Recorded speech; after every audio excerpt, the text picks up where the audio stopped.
There's no feeling more intense than starting over. If you deleted your homework the day before it was due, as I have, or if you left your wallet at home and you have to go back after spending an hour in the commute. If you won some money at the casino and then put all your winnings on red but it came up black. If you got your best shirt dry cleaned before a wedding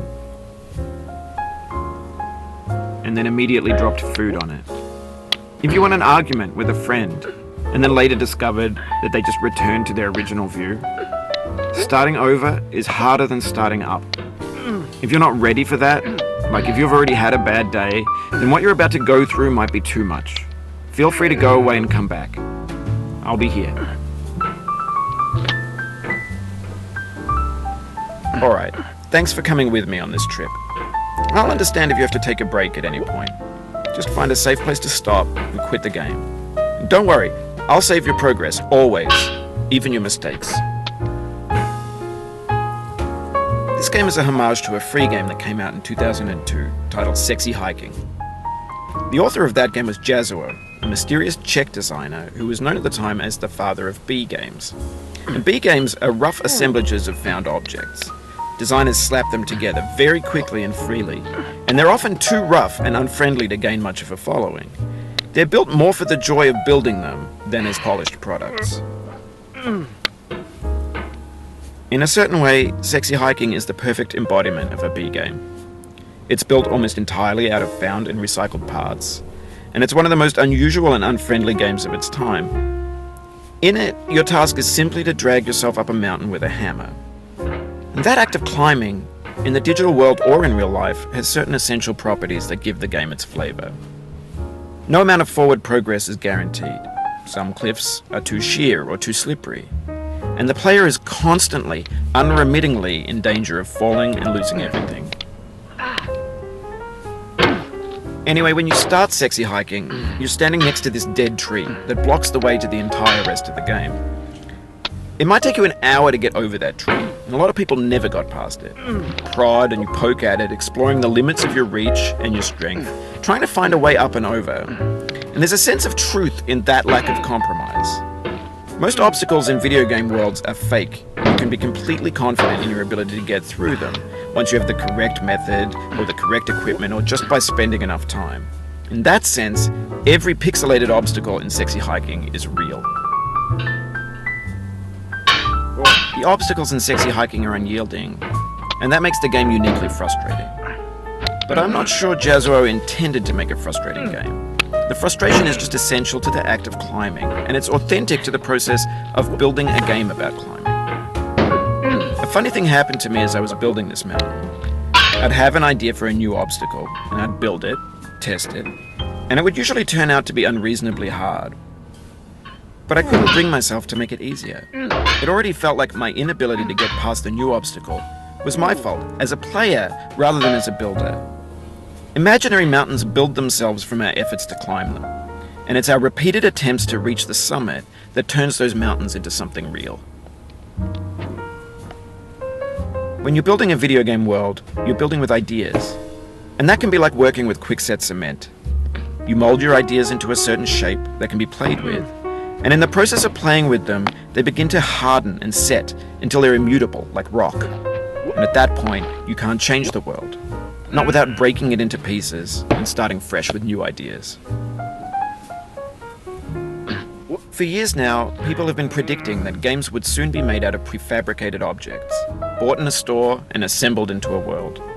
And for the most part, that hasn't happened, because the objects in the stores are trash. I don't mean they look bad or that they're badly made, although a lot of them are. I mean they're trash in the way that food becomes trash as soon as you put it in the sink. Things are made to be consumed and used in a certain context, and once the moment is gone, they transform into garbage. In the context of technology, those moments pass by in seconds. Over time, we've poured more and more refuse into this vast digital landfill that we call the internet. It now vastly outnumbers and outweighs the things that are fresh and untainted and unused. When everything around us is cultural trash, trash becomes the new medium, the lingua franca of the digital age. And you can build culture out of trash, but only trash culture. Be games, be movies, be music, be philosophy. Maybe this is what digital culture is. A monstrous mountain of trash, the ash heap of creativity's fountain. A landfill with everything we ever thought of in it. Grand, infinite, and unsorted.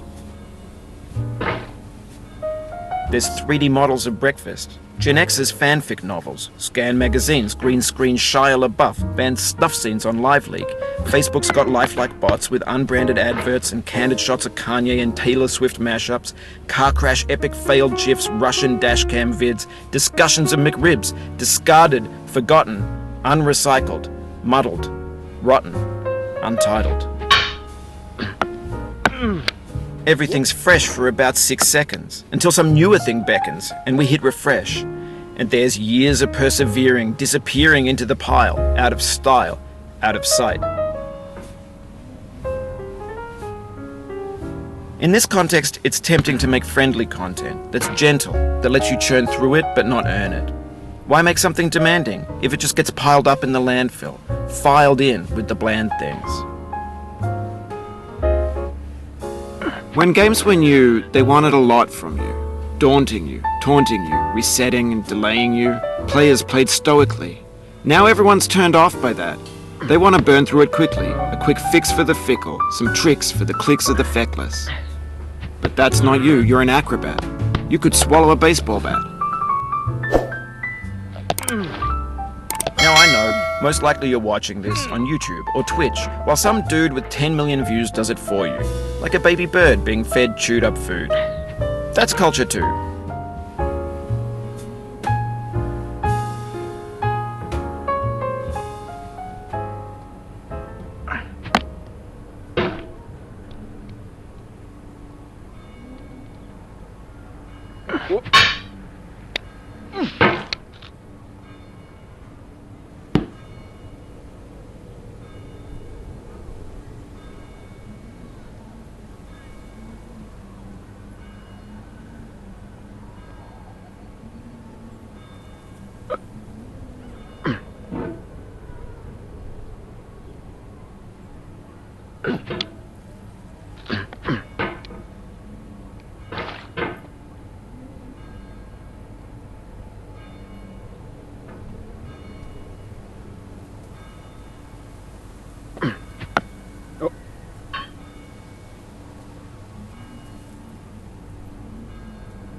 No.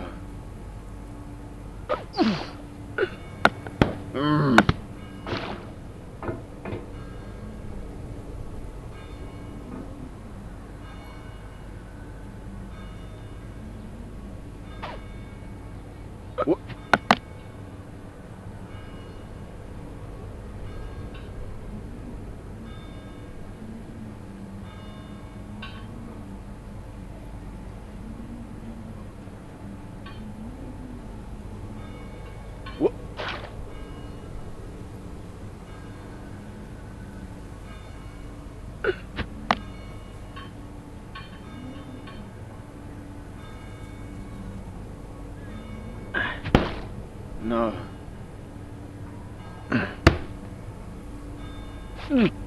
Oh, no.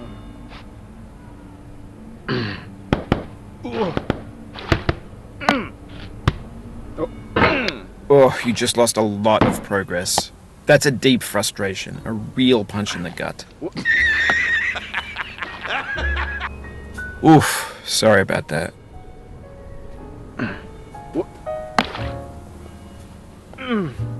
Oh, it happened again. Keep on trying, don't let it get to you.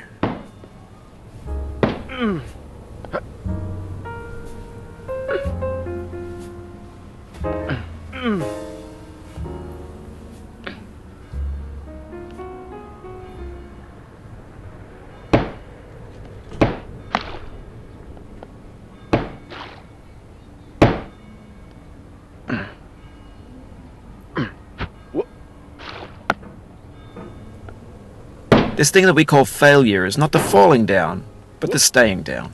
Mary Pickford.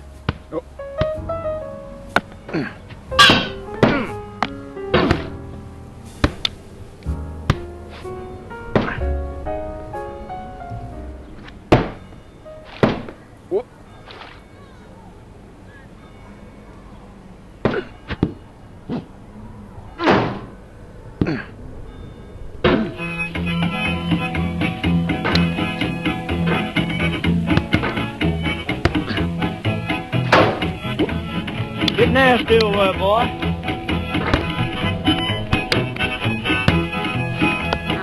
Going down the road feeling bad. I'm going down the road feeling bad. Going down the road feeling bad, and I ain't going to be treated this way.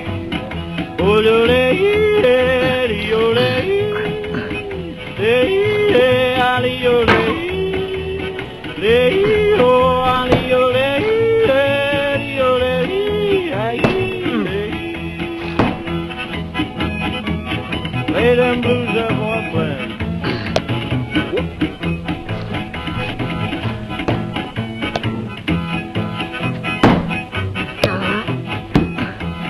Down in the jail on my knees. I'm down in jail on my knees. Down in jail on my knees, and I ain't going to be treated this way. They feed me on cornbread and cheese. They feed me on cornbread and cheese. They feed me on cornbread and cheese, and I ain't going to be treated this way.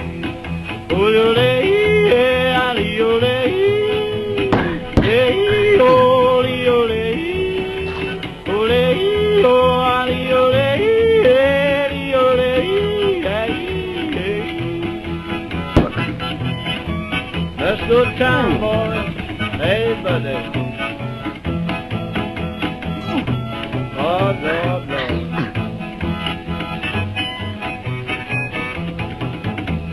$10 shoe fits my feet. A $10 shoe fits my feet. $10 shoe fits my feet, and I ain't going to be treated this way. Going where the weather suits my clothes. I'm going where the weather suits my clothes. I'm going where the weather suits my clothes, and I ain't going to be treated this way.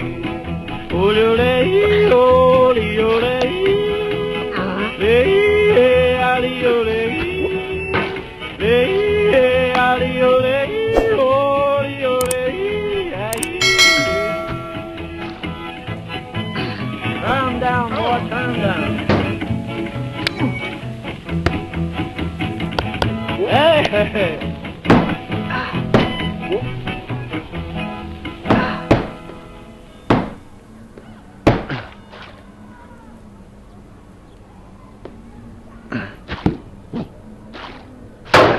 No. The soul would have no rainbow, had the eyes no tears. John Vance Cheney.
No.